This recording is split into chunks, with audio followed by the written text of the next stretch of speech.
Halo semuanya, selamat datang di podcast Sastra Kita. Tempat kita ngobrol santai tapi penuh makna tentang dunia sastra. Senang banget rasanya bisa kembali menemani kalian di episode kali ini.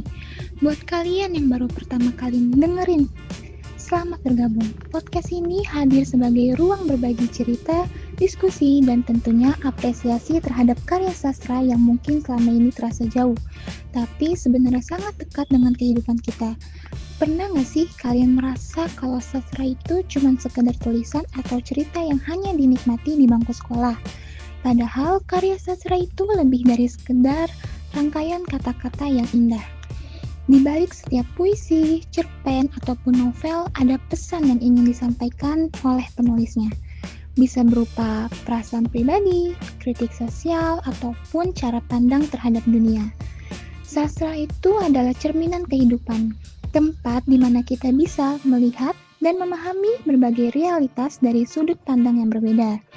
Nah, di episode kali ini kita bakal ngobrolin salah satu bentuk karya sastra yang paling dekat dengan kehidupan sehari-hari, tapi lebih sering dianggap sulit dan juga membingungkan. Yap, karya sastra puisi. Mungkin buat sebagian orang, puisi terkesan rumit dan penuh bahasa yang berbunga-bunga. Tapi sebenarnya, puisi bisa jadi cara paling sederhana buat menuangkan perasaan. Dengan lewat barisan kata-kata yang singkat, puisi bisa menggambarkan emosi yang mendalam, entah itu tentang cinta, kegelisahan, atau bahkan kritik terhadap apa yang terjadi di sekitar kita. Coba deh, kapan terakhir kalian membaca puisi atau menulis puisi? Jangan-jangan ada yang menulis puisi diam-diam di notes HP tapi nggak pernah dipublikasikan. Tenang saja, kalian nggak sendirian. Kadang kita nggak sadar kalau menulis puisi itu adalah cara paling jujur buat ngobrol sama diri sendiri. Dengan lewat puisi, kita bisa menuangkan hal-hal yang mungkin sulit diungkapkan secara langsung. Di episode ini, kita nggak akan bahas puisi sendirian. Kita bakal ngobrol bareng teman kita, yaitu Randy, yang punya pengalaman menarik tentang bagaimana puisi bisa jadi sarana untuk menyuarakan perasaan sekaligus opini tentang kondisi sosial di sekitar kita. Lewat puisinya, Randy membuktikan kalau puisi nggak melulu soal cinta, tapi juga bisa jadi suara bagi mereka yang nggak didengar. Gimana sih awal mula Randy jatuh cinta sama puisi? Kenapa puisi bisa jadi media yang kuat buat menyampaikan keresahan sosial? Dan yang paling penting, bagaimana cara kita mulai menulis puisi dari hal-hal sederhana di sekitar kita? Yuk kita simak cerita dan perjalanan Randy dalam mengenal dunia puisi. Siapa tahu setelah ini kalian yang mendengarkan episode ini bisa menjadi terinspirasi ataupun termotivasi untuk bisa memulai menulis puisi kalian sendiri. Yuk kita kenalan. Hai semuanya, aku Randy, siswa kelas 12 yang suka membaca puisi dan juga terkadang suka menulis puisi juga sih. Senang banget bisa diajak ngobrol di sini mengenai karya sastra. Wah, seru nih. Jadi, kamu memang suka puisi atau baru mulai tertarik? Dulu aku pikir puisi itu susah dimengerti, tapi setelah belajar di sekolah dan membaca beberapa karya, jujur aku jadi tertarik sih. Apalagi tentang puisi yang bikin kita relate banget sama perasaan sendiri. Setuju banget. Nah, kalau menurut kamu, apa sih yang bikin puisi itu menarik? Mungkin karena puisi itu singkat ya, tapi dalam. Maknanya itu kayak masuk banget di hati. Kadang cuma dengan beberapa baris aja kita bisa ngerasain tuh banyak banget emosi. Terus kata-katanya tuh puitis banget. Beda banget deh sama bahasa sehari-hari yang sering kita pakai. Betul, makanya banyak orang yang suka puisi karena bisa menyentuh hati. By the way, kamu punya penyair atau puisi favorit gak nih? Betul, makanya banyak orang yang suka puisi karena bisa menyentuh hati. By the way, kamu punya penyair atau puisi favorit gak nih? Aku sih suka puisi dari Supardi Djoko Damono, terutama yang berjudul Aku Ingin. Menurut aku, puisinya sederhana, tapi maknanya dalam banget sih. Wah, klasik banget. Aku ingin mencintaimu dengan sederhana. Siapa sih yang gak kenal puisi itu? Jelas, rasanya tuh nggak perlu banyak kata-kata yang bikin sesuatu yang romantis terasa jadi romantis dan tulus.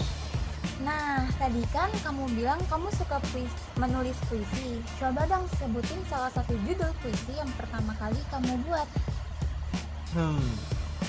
Salah satu puisi yang pertama kali aku buat itu bertemakan tentang krisis sosial jadi di Indonesia. Wah, kenapa kamu bisa kepikiran untuk mengangkat tema itu ke dalam salah satu puisi pertamamu? Karena pada saat itu dan sampai kini pun Indonesia masih dilanda krisis sosial.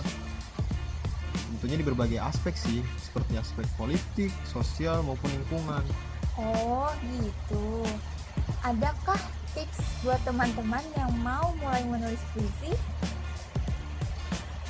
Mulai aja dulu, jangan takut kalau puisinya terasa aneh atau nggak bagus. Coba tulis apa yang kamu rasain. Pakai kata-kata yang sederhana aja, tapi punya makna. Betul, yang penting berani mencoba. Nah, terakhir nih, gimana menurut kamu peran puisi untuk anak muda zaman sekarang? Menurut aku, puisi itu bisa jadi tempat curhat. Bisa juga sebagai tempat hiburan, atau bahkan buat menyuarakan sesuatu sih. Apalagi sekarang ini banyak banget platform digital untuk berbagi puisi. Jadi anak-anak muda bisa lebih bebas berekspresi di sana. Setuju banget. Oke, selain puisi, ada nggak sih karya sastra yang kamu tahu dan kamu juga tertarik untuk mempelajarinya dengan lebih dalam? Sebenarnya ada sih, tapi aku juga baru mempelajari hal itu baru-baru ini sih. Boleh nggak sih di-spill dikit karya sastra apa yang kamu maksud? Karya sastra yang aku maksud itu adalah novel, terutama karya